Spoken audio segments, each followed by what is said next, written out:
Assalamu alaikum warahmatullah ji. This is Dr. Harun from Biochemistry Department, Avicenna Medical College. Ji, second year MBBS में team आज आप लोगों का नया topic शुरू हो रहा है, water balance, S-based regulation. The last topic we learned was the metabolism of nucleotides. This is your next topic.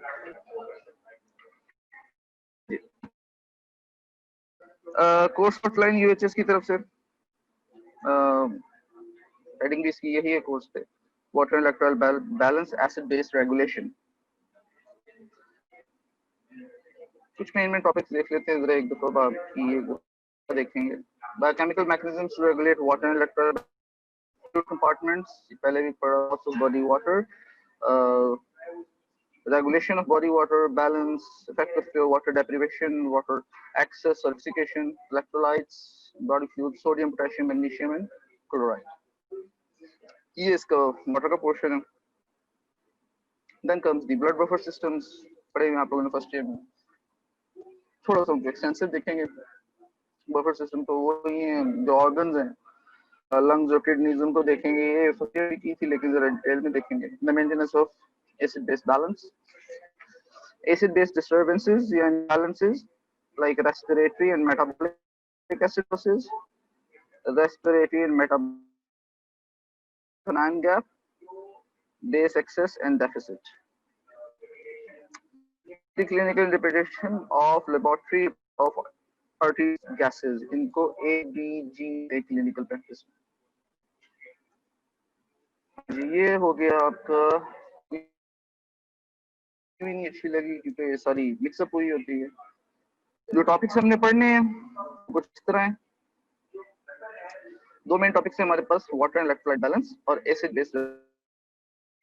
ठीक है, हम इनको स्टडी करेंगे. जो चीजें आप लोग उस वक्त तक देख चुके होंगे, आप लोगों को आती होंगी. Water electrolyte water in the body, distribution of electrolytes in the body, normal water balance, electrolyte balance, dehydration, water intoxication, regulatory mechanism, pathological variation of water and electrolytes.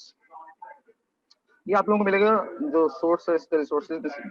Chatterjee 8th edition chapter 40. ठीक है, complete chapter. ठीक हो गया.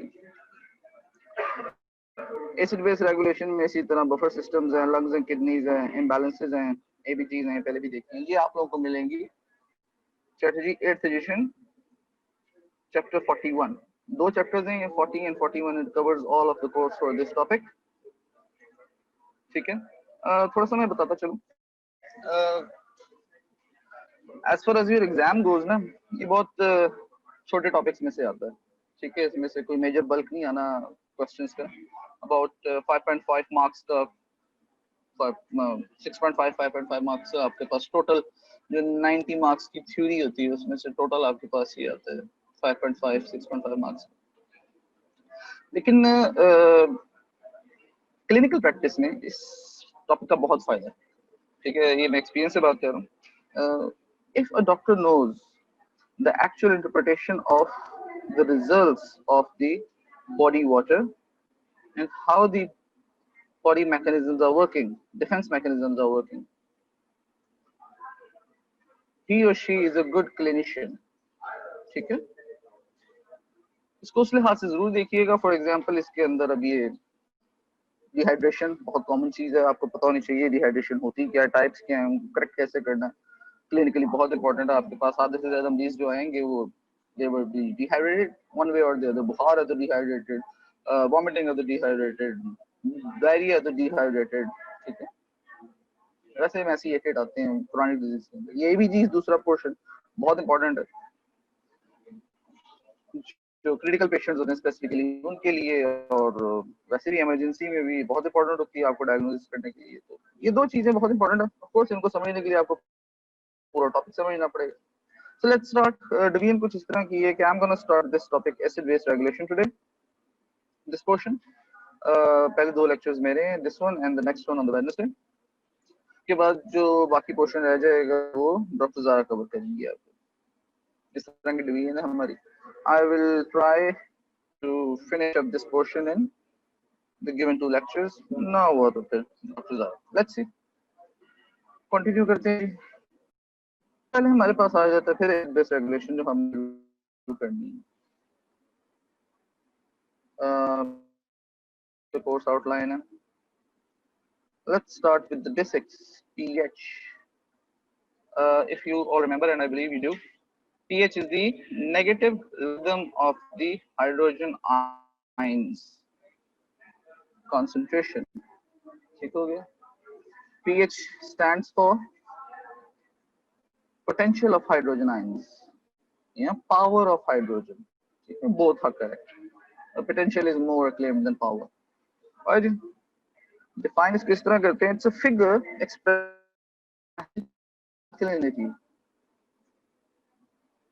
acidity or alkalinity of a solution on a logarithmic scale, on which 7 is the neutral. ठीक है? So it's a comprehensive definition. कि मैयर क्या करती है, कैसे करती है, और इसका एक हमने 0 point neutral point रखा हुआ है. एक comprehensive definition. 7 से जो lower values होती हैं वो acidic होती हैं, जो higher होती हैं वो alkaline होती हैं.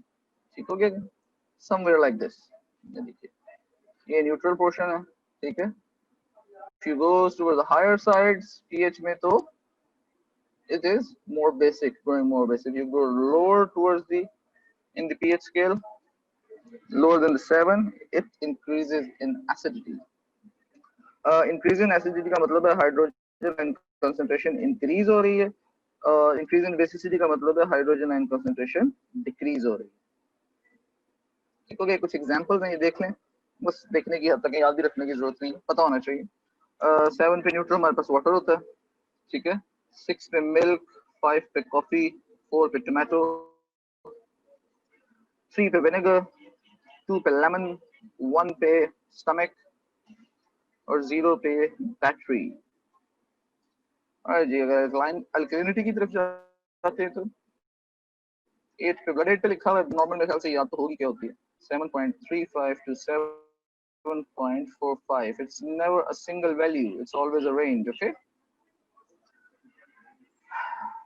9 पे बेकिंग सोडा है. 10 पे हमारे पास स्टमक टैबलेट्स हैं, ये जो हम एंटासिड्स वगैरह खाते हैं ना, उनकी पीएच बनी हुई. 11 पे हमारे पास अमोनिया सॉल्यूशन. 12 पे सोप. 13 पे ब्लीच. 14 पे ड्राई क्लीनर और ड्रेन क्लीनर, सॉरी, वो जो कहते हैं ना, वो हार्पिक ऐड में भी आता है, सस्ता तेजाब. वो तेजाब नहीं होता actually, it's a alkaline solution. It's a base, it's not an acid. ठीक है?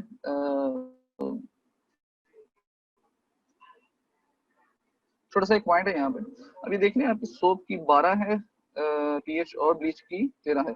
अगर कोई सोप से हाथ धोता है तो उसके हाथ साफ होते हैं, और अगर कोई ब्लीच से हाथ धोता है तो उसके हाथ साफ बहुत ही अच्छी तरह साफ हो जाएंगे बेसिकली. ठीक है? It will cause corrosion to the skin. सिर्फ एक पीएच की वजह से इतना ज्यादा फर्क क्यों?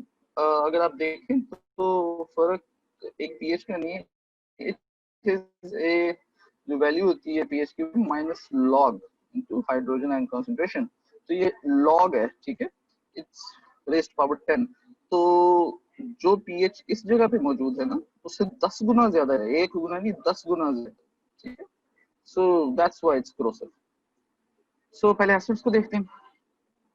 एसिड्स की डेफिनेशन कुछ ऐसे है. It's a molecule which can donate a proton or accept an electron pair in reactions. Donate a proton. ठीक है? जो हाइड्रोजन दे सके. ये दो किस्म के होते हैं, strong acid and weak acid. Strong acid हमारे पास आ जाते हैं is the one that is completely dissociated or ionized in aqueous solution. तो आया solution के अंदर और complete dissociate हो गया. एग्जांपल हमारे पास आ जाती हैं hydrochloric acid, nitric acid, hydroiodic acid, perchloric acid and chloric acid. ये देखें, HCl की एग्जांपल हमारे पास सामने शुरू से हम देखते आ रहे हैं. HCl अगर डिसोसिएट होता है तो हाइड्रोजन आयन और क्लोराइड में कंप्लीटली डिसोसिएट हो जाता है. हमारे पास वीक एसिड्स हैं. These are the acid that are partially dissociated in aqueous solution. Examples इनकी हमारे पास आ जाती है sulphurous acid, methanolic acid, phosphoric acid, nitrous acid, hydrofluoric acid, ये completely dissociate ionized नहीं होते aqueous solution में, that's why they are weak acid. ये कम हाइड्रोजन आयन देते हैं, ये वाले जितने हाइड्रोजन आएंगे सारे के सारे देते हैं, ये वाले बहुत कम देते हैं, कंजूस, that's why weak होते हैं. इसी तरह बेसिस है हमारे पास, बेस की डेफिनेशन कुछ इस तरह आ जाती है, it's a species that donates an electrons or accepts a proton, ठीक है, release hydroxide ion in an aqueous solution. तीन बताइए, I will either donate an electron or it would accept an electron and it may also release hydroxyl ions. Do all of them or one of them, that would be a base. ये भी दो types की होती हैं, strong base और weak base. क्या हो गया?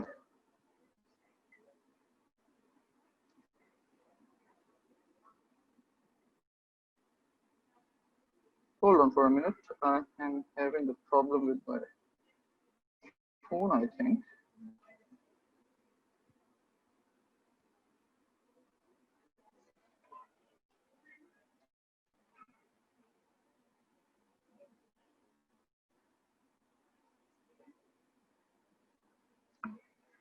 Yeah, seems clear.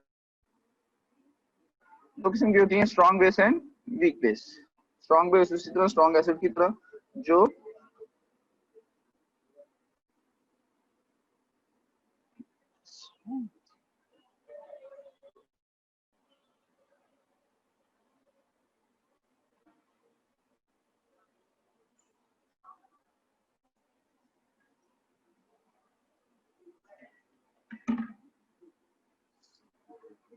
दो किस्म की बेसिस है हमारे पास, strong base and weak base.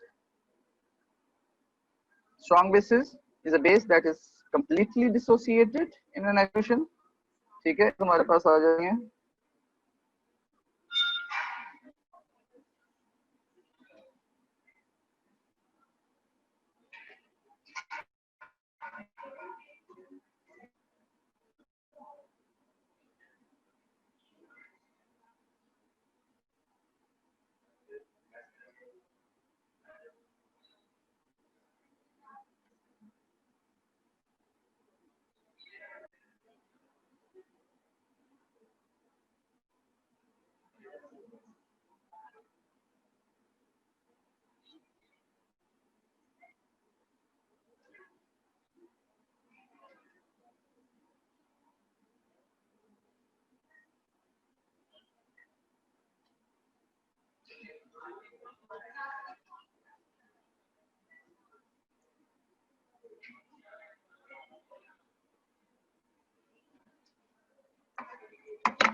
Ji, everyone hear me? और जी, बेस की डेफिनेशन होगी थी, ठीक है, प्रोटॉन्स देगा, प्रोटॉन एक्सेप्ट करेगा, इलेक्ट्रॉन्स डोनेट करेगा और हाइड्रोक्सिल रिलीज करेगा, तो that would be a base. Strong bases and weak bases. Strong bases वो हैं जो हमारे पास डिसोसिएट हो जाती हैं एक्वस सॉल्यूशन में, ठीक है. एग्जांपल में हमारे पास सोडियम हाइड्रोक्साइड है, हमारे पास बेरियम हाइड्रोक्साइड और कैल्शियम हाइड्रोक्साइड.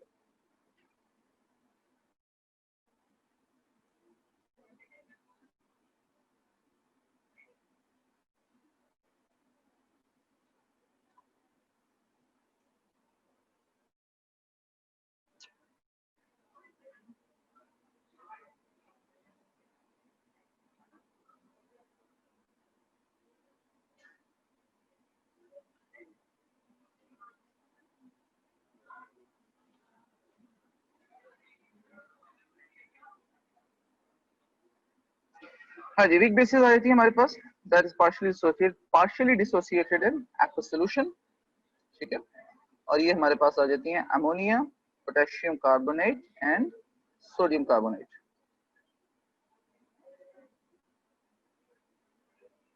और जी,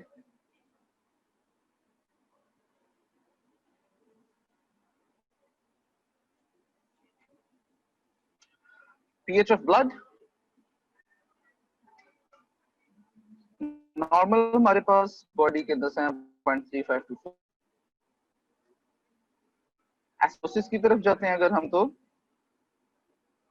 7 की रेंज से आगे अगर चला जाए, उस तक पहुंच जाए, तो दैट इज एन एसिडोसिस। लेकिन अगर उससे भी नीचे गिर जाए, 6 तक कहीं चला जाए, तो that causes death. That is so dangerous. Likewise अगर हम इसको एल्कलोसिस की तरफ लेके जाते हैं, हायर पीएच की तरफ लेके जाते हैं, जो हमारे नॉर्मल है 7.45 से ज्यादा 7.8 तक पहुंचती है, तो ये हमारे पास एल्कलोसिस के सिम्टम्स देना शुरू कर देते हैं ब्लड और बॉडी। और अगर ये 9 तक कहीं पहुंच गई, तो it causes death. So you can see the range. एक और डिपिक्शन इसकी ये देखें, हमारे पास ये पूरा एक दिया हुआ है नॉर्मल रेंज है, और ये हमारे पास दी हुई एक सर्वाइवल रेंज के, इसके बाहर बंदा सर्वाइव नहीं कर सकता। ये बुक्स में कुछ डिफरेंट आई, ऊपर वाली में 6 और 9 लिखी हुई है, यहाँ पे 6.8 और 8 लिखी हुई है। मैंने एक जगह 6.5 से 8.2 भी देखी हुई है। Of course different bodies act differently, ठीक है, but the point to get here is कि as it moves away from the normal value, it is fatal। ठीक हो गया जी। अगेन पीएच स्केल आपके सामने है। अब ये फेटल है तो सही, ये जो मैंने अल्कोहल एसिडोसिस बताया, लेकिन ये अल्कोहल एसिडोसिस होता कैसे है? होता है, ये बड़ा सिंपल सा जवाब है इसका। By the accumulation of acids or loss of bases। क्या होगा? The hydrogen ion concentration would increase, it will rise। if hydrogen ion concentration rises, the pH drops। ठीक है, जैसे कंसंट्रेशन इंक्रीज होती है, पीएच ड्रॉप होना शुरू हो जाती है, and causes acid। And if the acid is lost and the bases are accumulated, they would cause a decrease in concentration of hydrogen ions, and that would mean an increase in pH, a rise in pH, alkalosis। तो ये तो हो गया इसका basic mechanism, alkalosis को, acidosis को। मसला सारे का सारा हाइड्रोजन आयंस का। ठीक हो गया जी।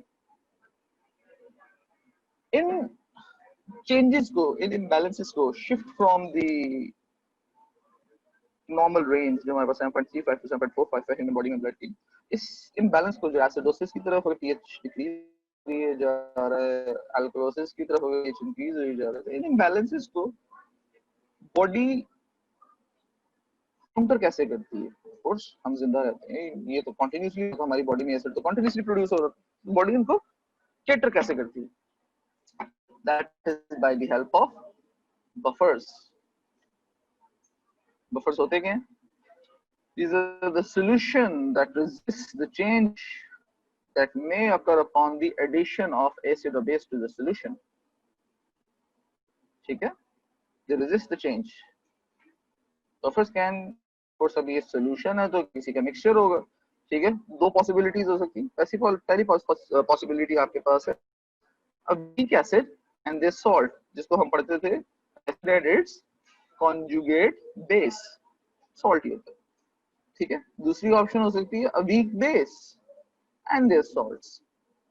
बॉडी के अंदर ना ये वाले ज्यादा कॉमन है, एसिड्स वाले, a weak acid and their salt या conjugate base। ठीक हो गया। मैकेनिज्म ऑफ एक्शन बफर्स का बड़ा सिंपल सर। ठीक है, ये देखें आपके सामने एक बफर शो हो रहा है, ये देखें HA आपके पास वीक एसिड है, BA आपके पास सॉल्ट ऑफ दैट एसिड है, यानी कि जो हमारी कॉन्जुगेट बेस है, और A हमारे पास क्या है? logical salt component of the buffer, the base, the proton accepting part। This would be the proton accepting part provided by this, and this would be the proton donor। alright जी, तो instance पहला, when a base is added तो क्या होगा? Base add हो रही है, hydroxyl ions आ रहे हैं, हाइड्रोक्सिल क्या करेंगे? हाइड्रोक्सिल आयंस को न्यूट्रलाइज करना पड़ेगा हाइड्रोजन आयंस के साथ, ठीक है। तो ये जो हमारे पास वीक एसिड था ना, ये डिसोसिएट होना शुरू होगा जितना भी डिसोसिएट होता है, ठीक है। और ये हाइड्रोजन आयंस प्रोवाइड करेगा और ये हाइड्रोजन आयन हाइड्रोक्सिल के साथ मिलके वाटर क्रिएट करेंगे, HOH, ठीक है। दूसरा इंस्टेंस हमारे पास अगर एसिड ऐड हो रहा है तो क्या होगा, let's clear this up, what do you से, यस, अगर एसिड आ रहा है तो क्या होगा हमारे पास, ये देखें एसिड ऐड हो रहा है इस सिस्टम के अंदर। तो ये जो इसकी कॉन्जुगेट बेस थी, प्रोटॉन एक्सेप्टिंग पार्ट, ठीक है ना, जो बेस थी इसकी, वो एसिड उसके साथ मिल जाएगा and it will make a weak base, एक कंसंट्रेटेड एसिड से एक वीक एसिड बन जाएगा। This is how buffers act. दो उनके कंपोनेंट्स होते हैं और वो दोनों कंपोनेंट्स सीसॉ खेलते रहते हैं, ठीक है। दोनों ने एक एक फ्रंट संभाला हुआ है, बेस आ गई तो मैं संभाल लूंगा, ऐसा आ गया तो तुम संभाल लेना, संभाल लेना। Alright, this is a shield wall. Buffers का बेसिक काम बॉडी के अंदर, जिस तरह पहले भी बताया अभी, एक शील्ड का, एक डिफेंस मैकेनिज्म का, ठीक है। Defence mechanism against what, against the acid and base imbalance, ठीक है, एसिडोसिस एंड एल्कलोसिस, ठीक है। क्योंकि आपने देखा अगर वो बैलेंस काफी ज्यादा खराब हो जाए तो cause death, so it's a defence mechanism. Saying that the first line of defense against the pH shift would be the chemical buffer systems. Chemical buffer systems हमारे पास काफी सारे बॉडी में, मेजर हमारे पास bicarbonate buffer system, phosphate buffer system है और protein buffer system, ठीक है। प्रोटीन में प्लाज्मा प्रोटीन भी आ जाती है और हीमोग्लोबिन भी आ जाती है। ये सारे आपने डिटेल में फर्स्ट ईयर में पढ़े हैं, ठीक हो गया जी। Then the second line of defense, body है, एक चीज पे तो इत्तेफाक कर नहीं सकती, अल्लाह की बनाई हुई चीज है। आपको मेटाबॉलिज्म में भी डिस्कस हुआ आपके साथ के layers over layers over layers over layers of mechanisms, her mechanism दूसरे मैकेनिज्म को कंट्रोल कर रहा है, ठीक है ना। यहाँ पे भी फेल सेफ दिया हुआ, अगर एक फेल हो जाता है तो दूसरा मौजूद है, ठीक है। फिजियोलॉजिकल बफर्स होते हैं, यानी कि आपके लंग्स और आपकी kidney, the respiratory mechanisms and the renal mechanisms. इसलिए मैंने अभी आपको थोड़ी देर पहले भी बताया था, बॉडी के अंदर ना होता है कि बॉडी में जो एसिड्स है ना वो बहुत ज्यादा प्रोड्यूस होते हैं एज कंपेयर टू बेसिस, ठीक है। तो वो जो एक्स्ट्रा प्रोडक्शन ऑफ एसिड्स के रीनल मैकेनिज्म में भी हाइड्रोजन एक्सक्रीशन है, यानी कि एक्स्ट्रा एसिड को बाहर निकाला जा रहा है। और जो रेस्पिरेटरी मैकेनिज्म्स है, लंग्स है आपके, उनमें कार्बन डाइऑक्साइड एक्सक्रीशन है। ये भी बेसिकली आपकी एसिड को ही बाहर निकाला जा रहा है। कैसे वो आगे देख लेंगे किस तरह। सबसे पहले बाइकार्बोनेट बफर सिस्टम देखते हैं। इसके दो पोर्शन हैं, दो कंपोनेंट्स हैं इस मिक्सचर के। एक हमारे पास आ जाता है कार्बोनिक एसिड H2CO3 और एक बाइकार्ब, इसकी जो कॉन्जुगेट बेस है, it can be NaHCO3, it can be potassium HCO3, ठीक है, ये कुछ भी हो सकता है।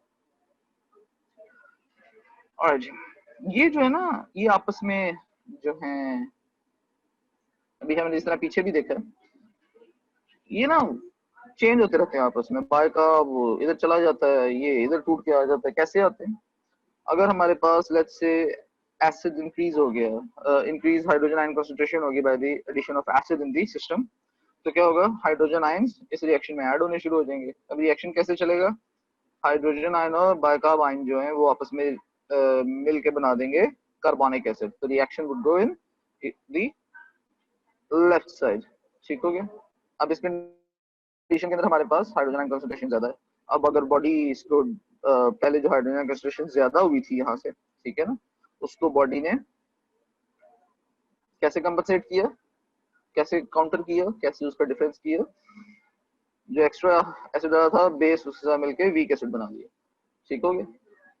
अब अगर खुदा ना खास्ता ये हाइड्रोजन आयन कंसंट्रेशन जो है काउंटर होने के बाद डिक्रीज में जाना शुरू हो जाती है, ये एसिड रिमूव होना शुरू हो जाता है ज्यादा बॉडी से और डिक्रीज में जाना शुरू होती है, तो क्या होगा, अब उसको बैलेंस तो करना ही है, तो फिर एल्कोलिसिस की तरफ जाना शुरू हो जाएगा। तो बॉडी उसको उस वक्त कैसे बैलेंस करती है, ये जो हमारे पास प्री फॉर्म्ड या ऑलरेडी प्रेजेंट कार्बोनिक एसिड होता है, डिसोसिएट होना शुरू हो जाता है और हाइड्रोजन आयन को रिप्लेनिश करना शुरू कर देता है, ठीक है ना, साथ ही बाइकार्ब को भी रिप्लेनिश करना शुरू कर देता है। So body normal pH range में ही रहती है। सेकेंडली हमारे पास आ जाता है फॉस्फेट बफर सिस्टम। उसके कंपोनेंट्स कुछ ऐसे हैं, NaH2PO4 एंड NaHPO4, ठीक है। ये हमारे पास प्रोटॉन डोनर है, ठीक है, ये एसिड है, वीक एसिड, ठीक है ना, और ये हमारे पास इसकी कॉन्जुगेट बेस है, ठीक है। अब ये यूजुअली Na2HPO4 होता है, इसका पूरा जो सॉल्ट होता है ना, Na2HPO4 होता है, जो पूरा सॉल्ट होता है, ये ब्रेक डाउन होता है इनटू NaHPO4 में, ठीक है, और सिर्फ सोडियम आयन, ठीक हो गया जी। ये NaPH4 जो हमारे पास इसकी कॉन्जुगेट बेस है। ओके जी, अगर एसिड आएगा तो क्या होगा, ये तो कॉन्जुगेट बेस है, इसके साथ मिलेगी और हमारे पास रिएक्शन टुवर्ड्स लेफ्ट जाना शुरू हो जाएगा, towards the formation of a weak acid in the case of increase hydrogen concentration in the system. On the other hand अगर डिक्रीज हो रही है तो हमारे पास reaction would start in the direction where NH2PO4 is dissociated into a conjugate base and hydrogen ion concentration. That way it would replenish both the base and the hydrogen ion concentration, hydrogen ions as well, which were increasedly excreted out of the body. That's why they become decreased in the body. फिर मैं protein buffer system आया था। Protein buffer system ये amino acid के लिहाज से देखा जाता है, ठीक है ना। अभी देखिए आपके सामने एक अमीनो एसिड है, एक तरफ H लगा हुआ है, एक तरफ कार्बोक्सिल लगा हुआ है, एक तरफ अमीनो ग्रुप लगा हुआ है, एक तरफ रैंडम चेन लगी, ठीक है, ये हमारे पास अमीनो एसिड है। अब एज अ बफर कैसे एक्ट करता है, अगर हमारे पास एसिड आ जाता है सिस्टम में तो क्या होता है, ये पूरे अमीनो एसिड में ये जो पोर्शन है ना, ये वाला, ये है, it acts as a conjugate base, ठीक है, यानी कि ये है हमारे पास प्रोटॉन एक्सेप्टर, तो प्रोटॉन ये एक्सेप्ट कर लेता है and it changes to NH3 positive. On the other hand अगर हमारे पास एसिड कम हो जाता है, ज्यादा एसिड रिमूव हो जाता है, हाइड्रोजन आयन कंसंट्रेशन कम हो जाती है बॉडी में, तो ये अपना एक हाइड्रोजन आयन बॉडी में डालना शुरू कर देता है। ये वाला कार्बोक्सिल है, ये हमारे पास it acts as an acid, ठीक है, ये कार्बोक्सिल आयन में शिफ्ट हो जाता है, ठीक हो गया जी। Alright. Then come the role of lung in the maintenance of acid and base balance. ये तीन जो पिछले थे, ये पहले भी पढ़े मैं बहुत डिटेल में, तो I just breeze through them. अब ये दो अगले हैं, ये हमारे पास जरा इंपॉर्टेंट है, role of lungs and role of kidneys, ठीक है। पहले रोल ऑफ लंग को देखते हैं। रोल ऑफ लंग में ना ये आपके सामने देखें पिक्चर आई है, आपकी बुक की पिक्चर है, मैं थोड़ा इसी को एक्सप्लेन करना चाहूंगा। बेस्ट पिक्चर है इस वक्त इस टॉपिक के लिए। सबसे पहले ओरिएंटेशन लें, ये आपके पास टिश्यू है, सेल्स हैं, ठीक है, ये आपके पास लंग्स हैं। ऑलराइट जी, let's start from here. Metabolism होती है, ठीक है, तो मेटाबॉलिज्म के एंड प्रोडक्ट्स में से कार्बन डाइऑक्साइड जो है, ठीक है, वो प्रोड्यूस होती है। वो कार्बन डाइऑक्साइड जब टिश्यूज में आती है, सेल्स में आती है, तो it reacts with water and forms carbonic acid. Carbonic acid एक वीक एसिड है, ठीक है, ये स्पॉन्टेनियसली डिसोसिएट हो जाता है into hydrogen ions and bicarb ions. Alright जी, ये जो बाइकार्ब आयंस हैं ये ट्रेवल कर जाते हैं out of the tissue through Venus circulation into the lungs, ठीक है। वो वीनस सर्कुलेशन जाती है हार्ट में, हार्ट से वो जाती है लंग में, ठीक है। ऑलराइट जी, ये जो हाइड्रोजन आयन निकला था, ये मिलता है ऑक्सीजनेटेड हीमोग्लोबिन के साथ, ठीक है, and it pushes the oxygen away and gets itself attached with the haemoglobin, ठीक है। That hydrogenated haemoglobin moves towards the lungs via venous circulation as well। अरे जी, तो ये जो प्रोडक्ट्स हैं हमारे पास यहाँ तक पहुंच चुके हैं लंग्स में। लंग्स में अब क्या होता है, सबसे पहले हम इसको देखते हैं, हाइड्रोजनेटेड हीमोग्लोबिन। यहाँ पे ये ऑक्सीजन जो है इस हाइड्रोजनेटेड हीमोग्लोबिन में हाइड्रोजन को किक आउट करती है, ठीक है, और ऑक्सीजनेटेड हीमोग्लोबिन बना लेती है। राइट जी। और ये जो बाइकार्ब है ये इस हाइड्रोजन के साथ मिलके फिर से कार्बोनिक एसिड बनाता है। राइट जी। ये कार्बोनिक एसिड फिर अगेन मैं पहले भी बताया था इजीली डिसोसिएबल है।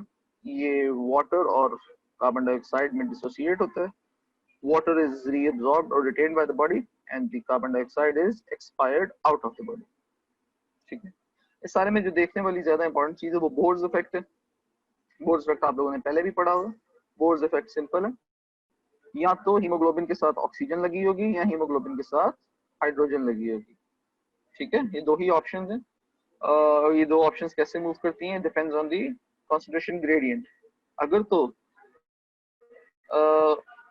ऑक्सीजन की कंसंट्रेशन ज्यादा है, जिस तरह लंग्स में ऑक्सीजन की कंसंट्रेशन ज्यादा होती है, ठीक है, तो वहां पे क्या होगा, ये ऑक्सीजन अटैच हो जाएगी हीमोग्लोबिन के साथ और हाइड्रोजन को वहां से किक ऑफ कर देंगे। जहां पे ऑक्सीजन की कंसंट्रेशन कम है, जिस तरह के टिश्यूज में, वहां पे हाइड्रोजन शेयर हो जाता है और वो ऑक्सीजन को किक ऑफ कर देता है और खुद उसके साथ हीमोग्लोबिन के साथ अटैच हो जाता है। ठीक है, तो this is your Bohr effect.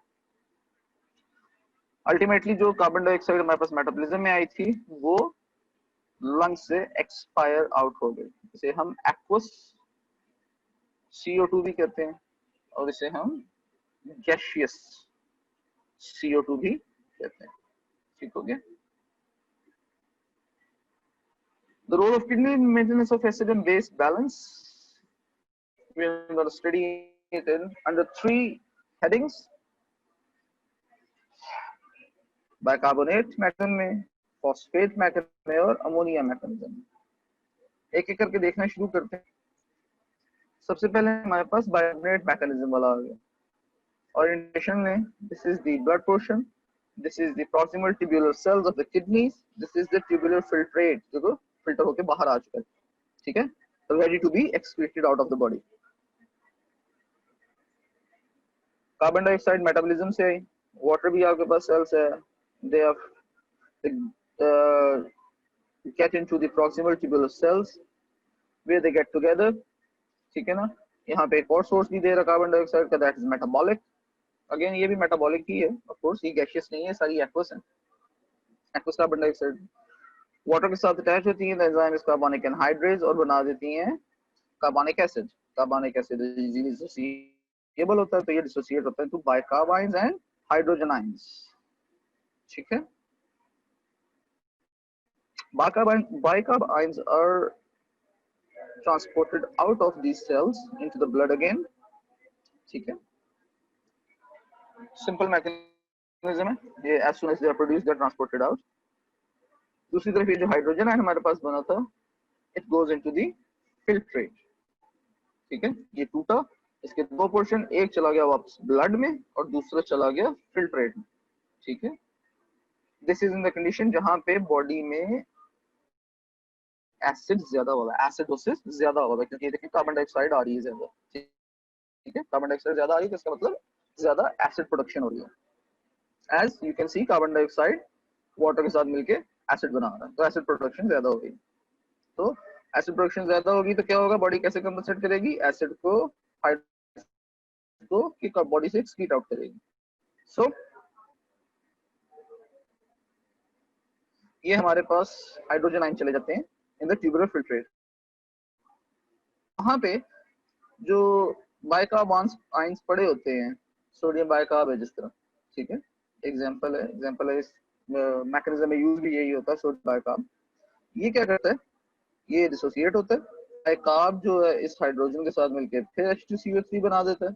ठीक है, that would B excreted out of the body. और ये सोडियम जो है, this sodium that diffused in the tubular cells.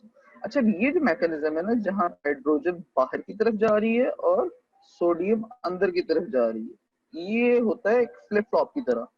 ठीक, ये हाइड्रोजन सॉरी ये हाइड्रोजन अंदर है, ये सोडियम, हाइड्रोजन अंदर की तरफ है, सोडियम बाहर की तरफ है। ठीक है, तो ये एक चैनल खड़े हो जाएंगे and that channel will flip in a sense कि ये सोडियम अंदर की तरफ आ जाएगी और हाइड्रोजन बाहर की तरफ चली जाएगी, इट वुड फ्लिप। ठीक है, और ये पैसिव डिफ्यूजन होती है। पैसिव डिफ्यूजन एनर्जी यूज नहीं होती कि ये दोनों एक दूसरे के साथ एक्सचेंज हो रहे होते हैं। ठीक है, तो ट्यूबुलर सेल्स में सोडियम आ गया, ट्यूबुलर सेल्स में ये बाइकार्ब था जो वापस ब्लड में एब्जॉर्ब हुआ था। ठीक है, ये जो सोडियम है ये सोडियम पंप के थ्रू, एक्टिव ट्रांसपोर्ट के थ्रू एटीपी यूटिलाइज करके ये ब्लड में जाता है और बाइकार्बन्स को रिप्लेनिश कर देता है। ठीक है, तो जहां पे बॉडी ने हाइड्रोजन आयन की कंसंट्रेशन को कम किया बाय एक्सक्रीटिंग इट आउट, ठीक है, वहीं पे बॉडी क्या कर रही है, बाइकार्ब्स नेगेटिव बेस को इंक्रीज कर रही है, टू फोल्ड्स। ठीक है, सिर्फ ये नहीं कि हाइड्रोजन को निकालने पे काम पकड़ा होगा, साथ साथ बाइकार्ब भी इंक्रीज कर रही है बॉडी, सो दैट आपकी जो इम्बैलेंस था, जो रेगुलरिटी थी, वो जल्द से जल्द कॉम्पेंसेट हो, क्लियर आउट हो, वॉश आउट हो बॉडी से। Next will be your phosphate mechanism. ज्यादातर वही है, कार्बन डाइऑक्साइड आई, मेटाबॉलिक जो है हमारे पास एक्वस सॉलिड वाटर आया। ठीक है, दोनों आपस में मिले, कार्बोनिक एनहाइड्रेज, कार्बोनिक एसिड, वो डिसोसिएट होते हैं बाइकार्ब्स एंड हाइड्रोजन, बाइकार्ब ब्लड में वापस चले जाते हैं, हाइड्रोजन ट्यूबुलर फिल्ट्रेट में चला जाता है। यहाँ पे अब फॉस्फेट आयन का काम शुरू होता है। ठीक है, एक तो मैकेनिज्म पिछला था जो हमने भी बाइकार्ब वाला देखा। ठीक है, ये देखें बाइकार्ब वाला जो हमने मैकेनिज्म देखा था, जिसके अंदर हमारे पास फॉस्फेट नहीं यूज हुआ था, जिसमें हमारे पास क्या यूज हुआ था, सोडियम बाइकार्ब। ठीक है, और अब हमारे पास क्या है, अब हमारे पास फॉस्फेट वाला को लेना देना आ रहा है। तो लेट्स सी, हाइड्रोजन आयंस जो होते हैं वो Na2HPO4, Na2HPO4, ये पहले भी बताया था आपको, ये जो है हमारे पास Na2HPO4 जो हमारे पास ये बेस है, हाइड्रोजन एक्सेप्टर है। ठीक है, ये सबसे पहला काम तो ये करती है कि ये खुद डिसोसिएट होता है।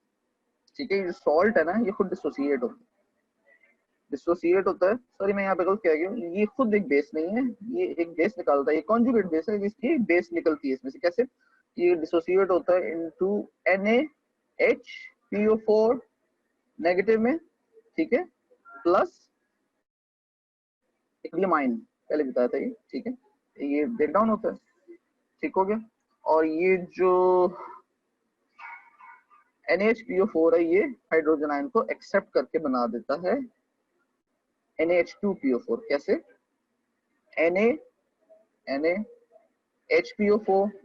NaHPO4 और ये वाला hydrogen makes Na2HPO4, that is an acid. थोड़ा सा फर्क है सिर्फ इनमें, NaH2H और एक Na2H है। ठीक है, जो 2H है वो हमारे पास बेस है, और जो NaH2 है जिसमें हाइड्रोजन आयन कंसंट्रेशन ज्यादा, वो दे सकता है एसिड, हाइड्रोजन आयन दे सकता है, तो वो वीक एसिड है, तो हमारे पास एसिड है। ऑलराइट जी, तो इस रिएक्शन में आपके पास एक वीक एसिड प्रोड्यूस हुआ और ये सोडियम रिलीज हुई। ये सोडियम पैसिव डिफ्यूजन से गई अंदर इनटू द ट्यूबुलर सेल्स, और वहां से ये गई आपके सोडियम पंप के through by the utilisation of energy into the blood, और वहां पे जाके बाइकार्ब को इंक्रीज करती है। सो अगेन, जहां पे इस पूरे फिनोमेना में हाइड्रोजन आयन कंसंट्रेशन को डिक्रीज किया जा रहा है बाय एक्सक्रीशन, वहीं पे बाइकार्बोनेट को प्रोड्यूस किया जा रहा है। ठीक है, टू कॉम्पेंसेट। ठीक हो गया जी। Next is the ammonia mechanism. माशाल्लाह आपके मेटाबॉलिज्म सारी पढ़ ली नहीं है, तो ये समझना आप लोगों के लिए बहुत आसान होगा। Glutamine, under the influence of glutaminase enzyme forms glutamate and a ammonia group is released। ठीक है, alright जी, यही सारा phenomena oxidative deamination of other amino acid से भी होता है कि आपके पास NH3 प्रोड्यूस होना शुरू हो जाए। alright जी, ये जो अमोनिया है ये ट्यूबुलर फिल्ट्रेट में जाता है। ठीक है, और वहां पे it waits for what, it waits for this carbon dioxide, this and H2CO3 which dissociated into hydrogen ion and bicarbonate ion। Hydrogen ion is filtrate, और ये जो इसका वेट था वो खत्म हुआ, और ये दोनों आपस में बॉन्ड बनाते हैं और एक कंपाउंड बनाते हैं, दैट इज NH4। पॉजिटिव, ठीक है। NH4 पॉजिटिव ट्यूबुलर फिल्ट्रेट में मौजूद सॉल्ट के साथ रिएक्ट करता है और उसके क्लोराइड आयन के साथ बॉन्ड बना के NH4Cl बना देता है, ammonium chloride, which is excreted out of the body in urine. जबकि ये सोडियम जो है ये passive diffusion, then active diffusion और then production of bicarbs NaHCl3। Hydrogen is excreted out, bicarb is produced.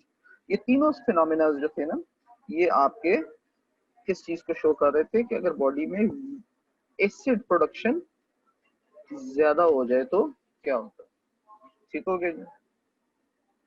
ये आपका किडनी का मैकेनिज्म हो गया, पहले हमने उसका लंग का मैकेनिज्म देखा था, ठीक है, उसमें बोर्ड इफेक्ट था, इसमें तीनों डिफरेंट है। Majority of the reaction same है। पहले वाली में जो बाइकार्बोनेट वाला था उसमें हमारे पास bicarbonate from the tubular filtrate use हुआ था। जो फॉस्फेट वाला था वहां पे ट्यूबुलर फिल्ट्रेट में हमारे पास Na2HPO4 जो हमारी कॉन्जुगेट बेस है वो यूज हुई थी। और अभी एमोनिया है, इसके अंदर हमारे पास NH3 अमीनो एसिड से आता है और हाइड्रोजन हमारे पास एसिड से आता है और वो NH4 बनाते हैं और क्लोराइड आयन के साथ बॉन्ड बना के अमोनियम क्लोराइड बना लेते हैं। यहाँ पे छोटा सा टॉपिक है एनायन गैप, वो देख लें। Anion gap is a mathematical approximation of the difference between the anions and the cations routinely measured in the serum. So routinely measured cations, positive ions कौन से हैं? Sodium and potassium ions. और routinely measured anions कौन से हैं हमारे पास? Chloride ion और bicarb ion. ठीक हो गया? ये उनकी वैल्यूज आ गए हैं। ऑफ कोर्स रेंज में होनी चाहिए, लेकिन यहाँ पे एवरेज करके दी हुई है। Sodium 137 milliequivalents, potassium 6 milliequivalents, chloride 102 milliequivalents, bicarb 24 milliequivalents, ठीक है, ये हमारे पास है। So it's a mathematical approximation of difference between the anions and cations routinely measured in the serum. तो इन वैल्यूज को जरा पॉज करके देखते हैं। 137 प्लस 6 इज इक्वल टू 143 और इधर 102 जमा 24 ये बनता है 126। ठीक हो गया जी। अब हमने डिफरेंस देखना है, तो ये का डिफरेंस कैसे कैलकुलेट करते हैं। The routinely measured cations are subtract from the routinely measured cations. The routinely measured anions, गलत लिखा गया, सॉरी माय मिस्टेक, तो भी सही कर लेते हैं। Anions, the routinely measured anions are subtracted from the routinely measured cations. cations में से anions को माइनस कर देना, सब्सट्रैक्ट कर देना। तो अगर हम 143 में से 126 को माइनस करते हैं तो हमारे पास आता है 17 milliequivalents. That would be our anion gap. अभी जो 17 milliequivalent anion gap है ना, ये क्लिनिकली बहुत इंपॉर्टेंट है। अगर ये anion gap इंक्रीज हो रहा है तो ये कुछ डिजीजेस की तरफ इशारा करता है। We should go towards them, start diagnosing, start our differential from these diseases.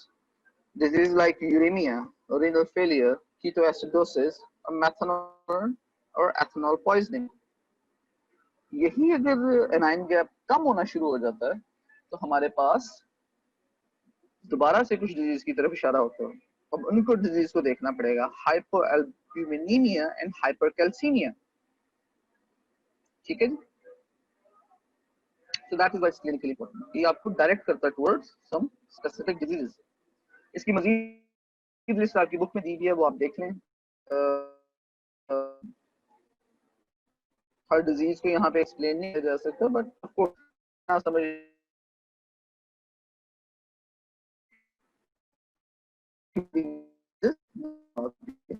Clinical diagnosis.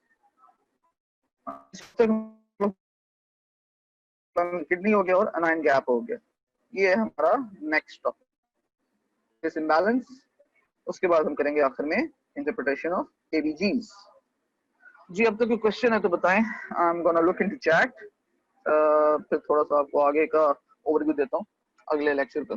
अभी तक के लिए आज मैंने इतना ही आप लोगों के लिए डिवाइस किया हुआ कि बस एक रिव्यू हो जाए, थोड़ा सा ये मैकेनिज्म किडनी का देख लें और लंग्स का देख लें। दैट इज इट आज के लिए। ठीक है, तो आप काइंडली कोई क्वेश्चन है तो प्लीज बताएं।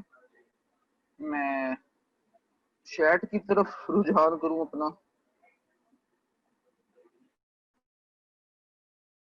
जी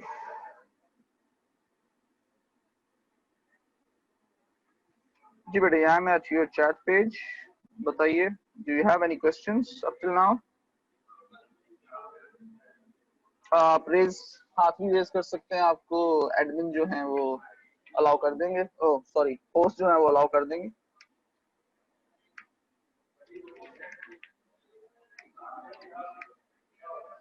आई नो आप लोगों का ये टॉपिक आप लोगों ने पहले पढ़ा हुआ है, आज कुछ इतना खास नया नहीं था, लेकिन ऑफ कोर्स उन बेसिस पे एक दफा दोबारा देखना पड़ता है, क्योंकि आगे जो हम करने जा रहे हैं एसिड बेस रेगुलेशन, उसके लिए ये सारा मैकेनिज्म हमें पता होना चाहिए। बफर्स कैसे काम करते हैं, लंग्स कैसे काम करती हैं, किडनीज कैसे काम करती हैं। So do we have any questions? कोई हैंड्स रेज हैं? चैट पे कुछ चल रहा है? चलें जी, as I can't see any questions anywhere, I'm going back to my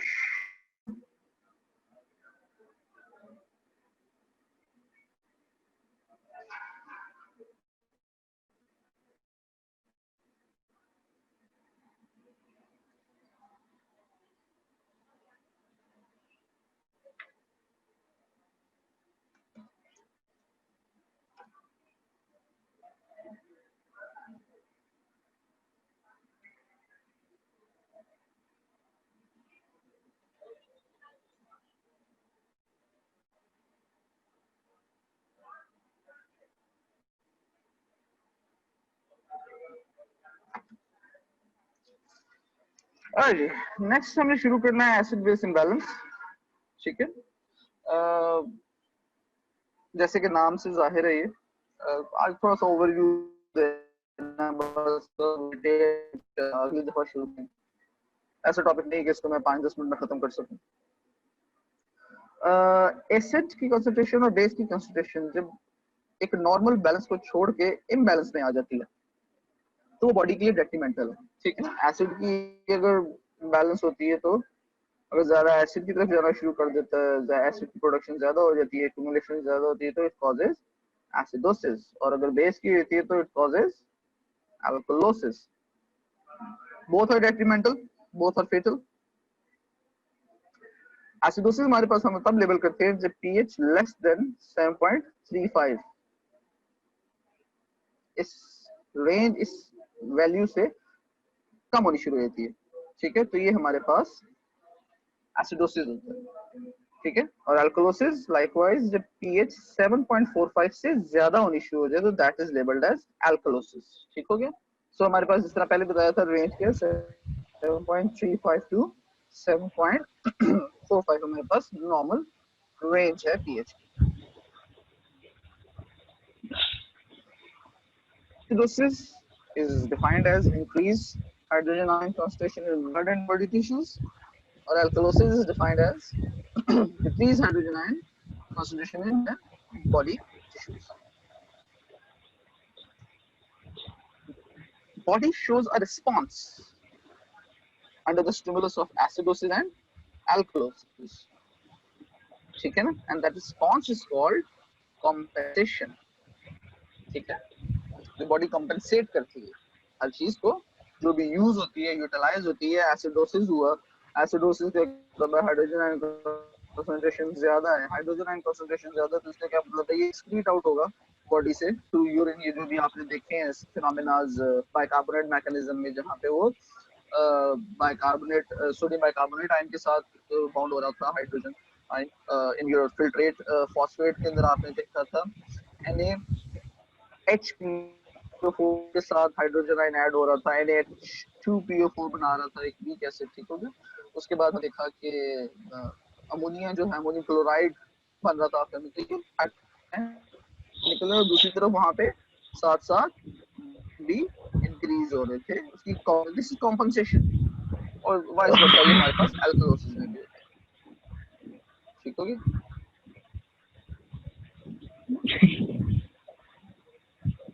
अगर एसिडोसिस होगी तो किस टाइप्स की हो सकती है, और अगर अल्कलोसिस होगी तो किस टाइप की हो सकती है। ये हमारे कोर्स में हमने देख लिया। तो इनको टेबुलेट कर लेते हैं। एसिडोसिस हमारे पास दो टाइप की है। It would either be a metabolic acidosis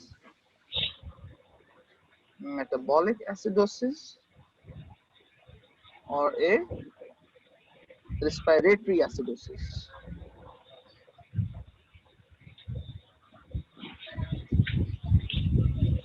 Alkalosis likewise would be either a metabolic alkalosis or respiratory alkalosis. तो दो किस्म की मेटाबॉलिक है और दो किस्म की रेस्पिरेटरी है। एसिडोसिस भी हो सकता है, एल्कलोसिस भी हो सकता है, मेटाबॉलिक एसिडोसिस भी हो सकता है और ठीक पे आपकी गैसेस स्टेज जो नहीं होती है के अंदर, यहाँ पे भी एसिडोसिस एल्कलोसिस हो सकता है। ज्यादा CO2 एक्सक्रीट आउट हो गया तो एल्कलोसिस हो, CO2 रिटेन हो गई तो एसिड हो जाएगा। अगर ज्यादा हाइड्रोजन आयन एल्कलोसिस हो जाएगा। अगर हाइड्रोजन आयन एक्युमुलेट होना शुरू हो गया तो आपके पास एसिडोसिस हो जाएगा। ठीक है, एसिडोसिस को मेटाबॉलिक एल्कलोसिस को भी रेस्पिरेशन कॉम्पेंसेट करती है, लंग्स कॉम्पेंसेट करती है, जबकि रेस्पिरेटरी एसिडोसिस को रीनल कॉम्पेंसेशन डील करती है और एल्कलोसिस को भी रीनल कॉम्पेंसेशन ही डील करती है। जी, इसको समझना है कि अगर तो मसला मेटाबॉलिक है, का मतलब है किडनीज में इशू है, किडनीज काम नहीं कर रही। ठीक है, किडनीज काम नहीं कर रही। अगर किडनीज काम नहीं कर रही तो जो भी उसका डिस्टर्बेंस हुआ, इम्बैलेंस हुआ, आइदर इट्स एसिडोसिस और इट्स एल्कलोसिस, ठीक है, जो भी इम्बैलेंस हुआ, किडनीज तो ऑलरेडी काम नहीं, उन्होंने काम करना, लंग्स में रेस्पिरेशन काम करेगी। और अगर रेस्पिरेटरी इशू है, ठीक है, अगर रेस्पिरेटरी इशू है, चाहे वो एसिडोसिस है चाहे वो एल्कलोसिस है, इसका क्या मतलब है कि हमारे पास जो लंग्स हैं वो काम नहीं कर रही। ठीक है, काम नहीं कर रही। जब काम नहीं कर रही तो कौन सा ऑर्गन उसकी कॉम्पनसेशन करेगा, उस मसले को ठीक करेगा, उस इम्बैलेंस को करेक्ट करेगा? That is kidney. ठीक है, सो अगर मेटाबॉलिक इश्यूज हैं तो मसले हल लंग करेगा, अगर इसका इम्बैलेंसेस हैं तो मसला लंग्स का है, हल किडनी करेगा। ठीक हो गया जी। ये था अगले टॉपिक का थोड़ा सा आपको एक इंट्रो। इंशाल्लाह इसको डिटेल में देखेंगे, ये कॉम्पनसेशंस होती कैसे हैं, ये इम्बैलेंसेस क्रिएट कैसे होती हैं, इम्बैलेंसेस को बॉडी किस किस तरह से ठीक करती है खुद, और हम इसको कैसे ठीक कर सकते हैं। बॉडी ठीक करती है पहले केमिकल बफर्स से, फिर बॉडी ठीक करती है फिजियोलॉजिकल बफर्स से जो हमारे पास और, ठीक है, उसके बाद हमारे पास आ जाते हैं हॉस्पिटल्स। अगर मसला उससे ना हल हो रहा बॉडी के अपने मैकेनिज्म से, अस्पताल का मुंह किया जाता है जहाँ पे डॉक्टर होते हैं, उन्होंने इस चीज को मैनेज करना होता है, क्योर करना होता है। ठीक है, क्योर करना है कैसे, अगर पता ही नहीं है कि होगा क्या तो क्योर कैसे करेंगे, नहीं कर सकते। If you can't decide whether the patient is suffering from metabolic acidosis, respiratory acidosis, metabolic alkalosis, respiratory alkalosis, if you can't even decide that, how can you treat that? You can't. A majority of the patients चारों में से किसी एक condition आपके पास receive हो, हमारे यहाँ डॉक्टरों को नहीं, क्योंकि वही बात है ना, तो लाइटली लेके, क्योंकि टॉपिक इतना है नहीं ल्यूक्रेटिव, तो इसको इतना देखना चाहिए, समझना चाहिए, ताकि अगर आपको ये नॉलेज हो and you start treating a patient,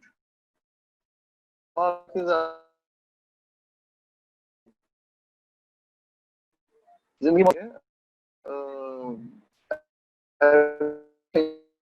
as planned, but as far काम होता है अपनी पूरी कोशिश करना, उसके अंदर हमारा ये काम है कि हम उसे डायग्नोज टाइमली कर सकें। तो टाइम की सारी बात होती है। If you can't diagnose timely on the spot, you won't be able to manage. If you won't be able to manage, the patient will keep on deteriorating and ultimately dies. वो जो बनाए थे ना 6 और 9 पे, ultimately dies. Alright, I'm done for today. If you have any questions, please go ahead. I'm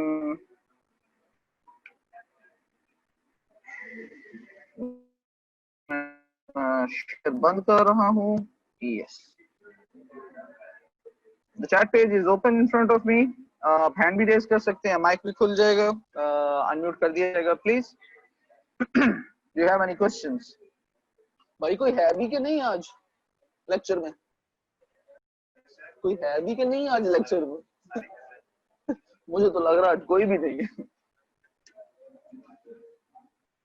चलें जी. At least show me someone is alive out there. मैं पूछ रहा हूँ होस्ट से कि कोई लेक्चर में मौजूद ही है कि नहीं, कि मैं हवा पे पड़ा जाए. Oh, thank you very much, thank you very much, thank you to both of you. चलो एटलीस्ट मुझे ये तो हुआ कि किसी ने तो सुना. चलें, क्वेश्चंस पूछा करें. आई कैन अंडरस्टैंड आप लोगों का बड़ा बड़ा टॉपिक था. वो थैंक यू सर, बहुत बहुत शुक्रिया जी, बहुत शुक्रिया. Thank you very much to all of you. बात कर दो, बात करने दो.